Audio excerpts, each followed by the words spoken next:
చేస్తారు. ఒక్క నిమిషం ఆగండి ప్లీజ్. లక్ష్మీ భార్గవ్ గారు గుడ్ మార్నింగ్ అండి. ఏంటి అసలు మరి భయపెట్టారంట బెదిరించారంట? ఒక్క నిమిషం సార్, భయపెట్టారంట బెదిరించారంట ఏంటి అసలు? నిజంగా భయపడిపోయారా గతంలో వైస్ ఛాన్సలర్ మిమ్మల్ని చూసి? ఏంటి మేడం ఏం జరిగింది?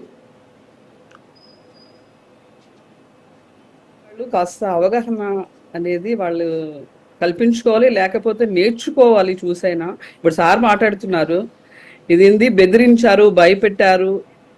ఏమండి ప్రసాద్ రెడ్డి అసలు ఎవరండి? ఆయన వైఎస్ఆర్సీపీ కార్యకర్త, లీడరా, నాయకుడా, ఏంటైన?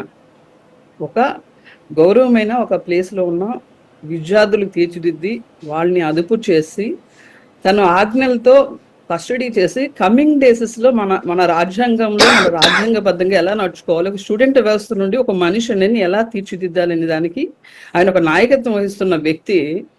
ఒక వైఎస్ఆర్సీపీ నాయకుడిలాగా తన గెస్ట్ హౌస్లో మందు పార్టీలు ఇచ్చి ఎవరు రూలింగ్లో ఉండాలి, ఎవరికి ఎమ్మెల్యే టికెట్ కావాలి, ఎవరికి ఏమైనా టెండర్స్ కావాలి, ఎవరికి కాంట్రాక్టర్స్ కావాలి, ఇవన్నీ డైరెక్ట్గా చేసిన పరిస్థితి మనం ఎన్ని చూసామండి గత ప్రభుత్వంలో. అది వదిలేసి సిగ్గు లేకుండా సీనియర్ నాయకులు కూడా అంత బ్లైండ్గా ఎలా ఆర్గ్యుమెంట్ చేస్తున్నారండి? ఒక ప్రజా వేదిక మీద ఒక ఇలాంటి వ్యవస్థల్లో ఉన్న నాయకులను అసలు ఎలా మనం తీసుకోవాలి, వీళ్ళని ఎట్లా మనం కంట్రోల్ చేయాలి? అసలు ఈ ప్రజాస్వామ్యంగా మనం ప్రజలు ఇది అబ్జర్వ్ చేస్తున్నారు, మనం ఒక రూల్ రెగ్యులేషన్స్ తో మాట్లాడాలి, దానికి మనం కట్టుబడి ఉండాలి అని లేకుండా వీళ్ళకి నచ్చినట్టు వీళ్ళు గట్టిగా మాట్లాడితే రైట్ అయిపోద్ది కదండి.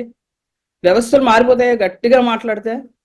కొన్ని పద్ధతులు ఉంటాయి, ఎవరు ఏ పని చేయాలి ఆ పని చేయాలి. అది కాకుండా వీళ్ళు అసలు నిజంగా వీళ్ళే ఈ వైఎస్ఆర్సీపీ నాయకులు అయినట్టుగా, వీళ్ళే లీడర్స్ అయినట్టుగా.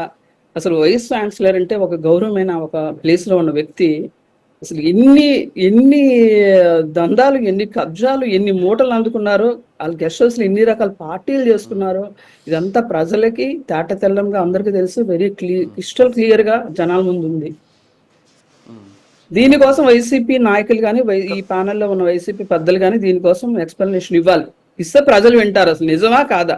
దీనికి సాక్ష్యాలు ఏమైనా కావాలంటే కాస్త టైం ఇస్తే సాక్ష్యాలు కూడా ముందర పెట్టడానికి రెడీ ఉన్నారు. దట్ లోకేష్ గారు ఏది చేసినా కూడా చాలా డిసిప్లైన్డ్గా, అండ్ ఒక మాట మాట్లాడినా కూడా అది డిసిప్లైన్డ్గా, నిజంగా దానిలో క్లారిటీ ఉందా లేకపోతే నిజంగా అది వాస్తవమా అవాస్తవం అని చెప్పి మాట్లాడే వ్యక్తి లోకేష్ గారు. ఆయన ఏదైనా మీలాగా మీ నాయకుడిలాగా అడ్డంగా వచ్చేసి ఏది పడితే అది మాట్లాడడానికి లోకేష్ గారు సిద్ధంగా లేరు. లోకేష్ గారికి అటువంటి పెంపకం కాదు. లోకేష్ గారు అటువంటి స్కూల్లో ఆయన చదువుకోలేదు చిన్నప్పటి నుండి. ఎందుకంటే కరెక్ట్గా మనం ప్రొసీజర్గా మనం ఆంధ్రప్రదేశ్ ముందుకు తీసుకెళ్ళాలి, ఫైనాన్షియల్గా ముందుకు తీసుకెళ్ళాలి, మనం సామాజిక పరంగా ముందుకు తీసుకెళ్ళాలి. ఏవైతే మన హక్కులు ఉన్నాయో హక్కులు అందరికీ సక్రమంగా వాళ్ళ హక్కులు వాళ్ళ చేతికి ఇవ్వాలి. ప్రతి ఒక్కరు ప్రజాస్వామ్య దేశంలో మనం ఉన్నాము. ఇటువంటి నిబంధనలు నిష్టలతో పెరిగిన వ్యక్తి లోకేష్ గారు. దీనికోసం ఇంకా ఏదో మేము మాట్లాడతాం, గట్టిగా మాట్లాడతాం. బొత్స సత్యనారాయణ గారు కూడా అంత సీనియర్ నాయకులు, అంత దిగజారిపోవలసిన అవసరం ఏముందండి? వాళ్ళ నాయకుడు ఏమైనా తప్పులు చేస్తే వయసులో చిన్నవాడు. మీరు ప్రసాద్ రెడ్డి గారి గురించి మాట్లాడారు. ఆంధ్ర యూనివర్సిటీ వీసీ ప్రసాద్ రెడ్డి గారి గురించి మాట్లాడారు. ఆయన మాజీ వీసీలండి. సో నిన్న బొత్స సత్యనారాయణ గారు మాట్లాడుతూ 3 సంవత్సరాల పదవి కూడా కంప్లీట్ కాకుండానే వీసీలను తొలగించేశారు, అది వాళ్ళకి సంబంధించటువంటి వాళ్ళకు ఉన్నటువంటి హక్కులను కాలరాయడం అని చెప్పి మాట్లాడారు. మరి ఆంధ్ర ఒక్క నిమిషం మేడం కాదు మేడం, రెడ్ బుక్ పక్కన పెడదాం, రెడ్ బుక్ కాదు మేడం ఇక్కడ. ఒక్క నిమిషం లక్ష్మీ భార్గవ్ గారు, నాకు క్వశ్చన్ కంప్లీట్ కాల.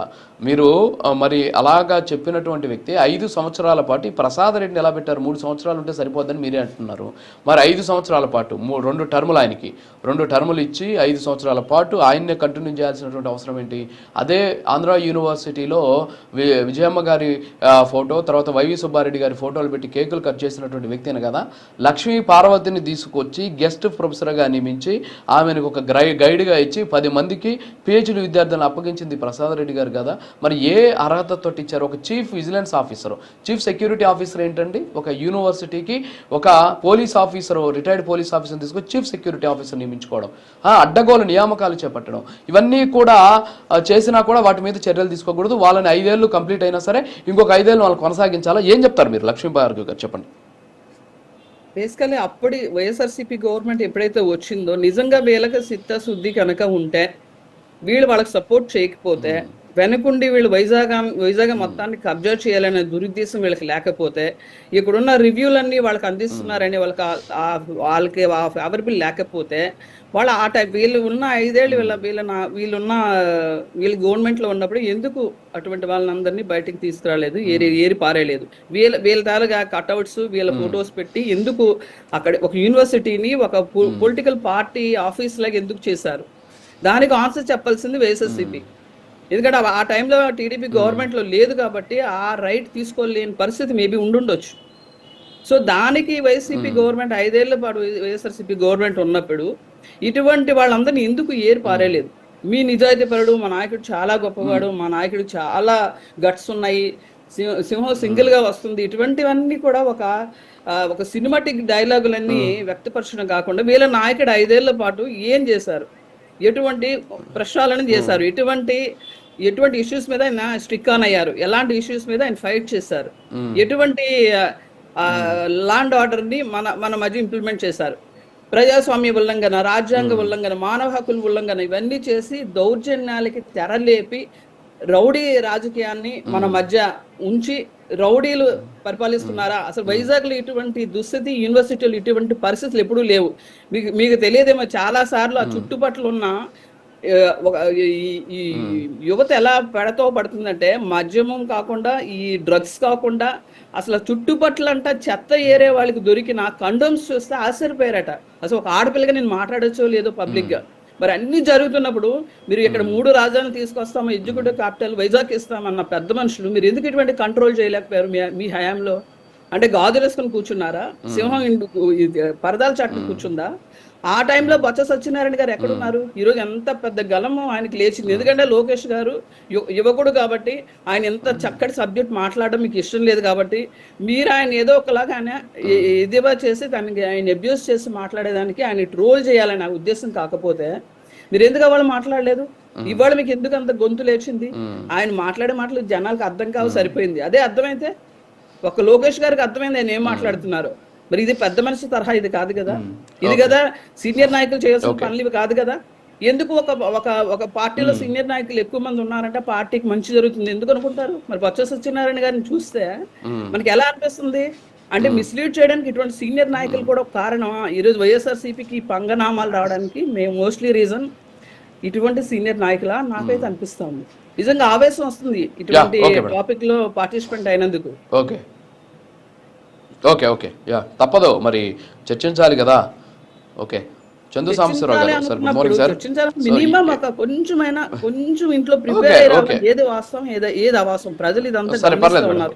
ఎప్పటికే వాళ్ళకి బుద్ధి చెప్పి వాళ్ళ ఇళ్లలో కూర్చోబెట్టి, అది కూడా దయా మీ వరకు వచ్చాయి కాబట్టి వాటిని నేను ఇప్పటికైనా సద్వినియోగం చేసుకోవాలి. ఎన్నాలో బొత్స సత్యనారాయణ గారి మీద ఒక రెస్పెక్ట్ ఉండేది. ఒక సీనియర్ నాయకుడు డెఫినెట్ గా ఒక గాడిలో పెడతాడు ఈ పార్టీని, పార్టీలో ఉన్న మెంబర్స్ కి కొంచెమైనా బుద్ధి జ్ఞానం ఉన్నట్టు మాట్లాడతానని ఒక ఆలోచనతో ఇటువంటి వాళ్ళకి అవకాశం వచ్చినప్పుడు నాలాంటి వాళ్ళు కొంచెం సంతోష ఫీల్ అయ్యారు. ఇప్పుడు కూడా ఆయన అదే క్రమంలో వీళ్ళే గైడ్ లైన్స్ ఇస్తున్నారు అనుకుంటే ఎలా అనిపిస్తుంది చెప్పండి? ఎంత వెగటుగా ఉంటది. అది కూడా యూనివర్సిటీస్ అనేవి ఒక కొమ్మల్ లాంటివి. మనకి అక్కడ ఉన్న స్టూడెంట్స్ అందరూ కూడా రాబోయే తరానికి ఒక నాయకత్వ లక్షణాలు, మన డెమోక్రటిక్ ఎలా ఉంది, మనం ఎలా ఉండాలి, ఏది మంచి ఏది చేయడానికి నేర్చుకోవాల్సిన ఒక ప్లేస్ లో ఉన్న వ్యక్తులు తప్పుడుగా నడుస్తూ సొసైటీని భ్రష్టు పట్టిస్తూ డ్రగ్స్ కి ఇటువంటి మాఫియాలకి కత్తులు పట్టుకోవడానికి కారకులను చేస్తా ఉన్నప్పుడు డెఫినెట్ గా దాని మీద యాక్షన్ తీసుకోవాలనే సీరియస్నెస్ వస్తుంది. ఏ ప్రభుత్వం రాకపోతే కనుక నిజంగా దోషులు అవుతుంది. ఏ ప్రభుత్వం ఉంటే ఆ ప్రభుత్వం మళ్ళీ దోష కింద పరిగణించబడుతుంది. కాబట్టి డెఫినెట్ గా ఇటువంటి చర్యలు అయితే తీసుకోవాల్సిన అవసరం ఉంది. అసలు ఇటువంటి వాళ్ళందరికీ ఏరు పారేయాలి. ఇటువంటి వాళ్ళు ఉండడానికి అర్హులు కాదు. Okay madam, yeah Chandu Sambasivarao గారు, గుడ్ మార్నింగ్ సార్. సార్ చూస్తున్నాం నిన్న